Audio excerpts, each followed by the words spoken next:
Previously, in the dungeon of the Mad Mage, the party, having spent several days out of Undermountain, decided to head back in, with Skullport their intended destination. The morning of Nightall the Sixth saw them going through the motions, breaking their fast in Troll Skull before being seen off, arriving at the portal. Is this right?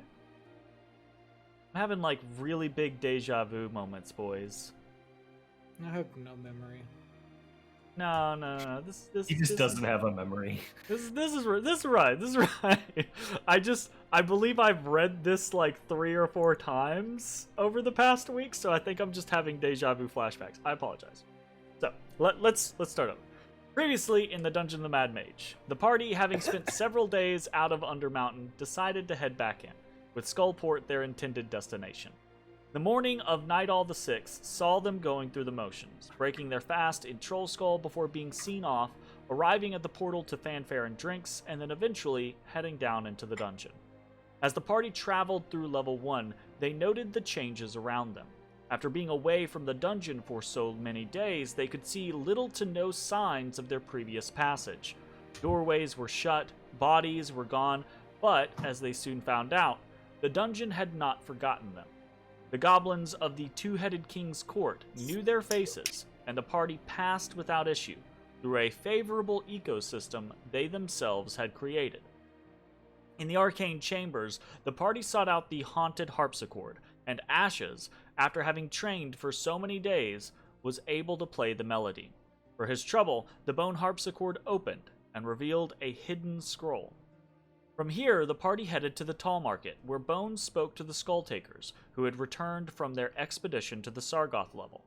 The journey had proved fruitful, at least as far as skulls were concerned, but they had been unable to find shelter, and after facing off against some spiders, had been forced to retreat back to the Tall Market. There was also a new arrival in the growing market, a goblin by the name of Evitz, which was making trouble for everyone, but apparently had the blessing of Maglubiet and Yek the Tall. Bones decided he would speak to the Legion and ensure that the Skulltakers had a new place to stay. So, the party traveled down to the Sargoth level to deal with some spiders, entreat Ezrah, and then find Skullport. However, upon arriving on the 3rd level of the dungeon, the party was attacked by a duo of horrid frog creatures that seemed to be devouring corpses whole. The party was able to defeat these creatures and explore eastward, where they found a spider lair.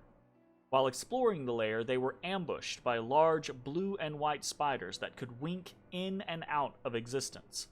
Fortunately, they were able to best these creatures as well. They were also able to free a goblin named Greer from a cocoon. Next, the party traveled southwest through the eastern Stromkolder ruins, stopping by the locked dwarven door before heading to Azrok's hold. There, Bones parlayed with the Legion commander, negotiating a place for the Skulltakers to reside. Azrok agreed, allowing the Skulltakers to lease the temple complex for 400 gold per year, as well as promises of alliance and aid.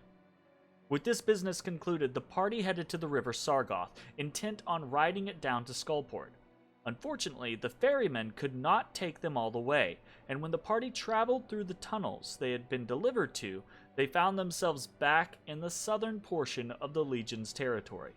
It looked like, in order to make it to Skullport, they would either need to secure their own means of river transportation, or travel through Steamfall Pass and brave the acid rain that fell there. Hey everybody, thanks for watching. If you enjoyed the video, consider leaving a like, commenting, or subscribing. It really helps me out. If you'd like to see me live, head over to my Twitch at twitch.tv/thedistanthorizon.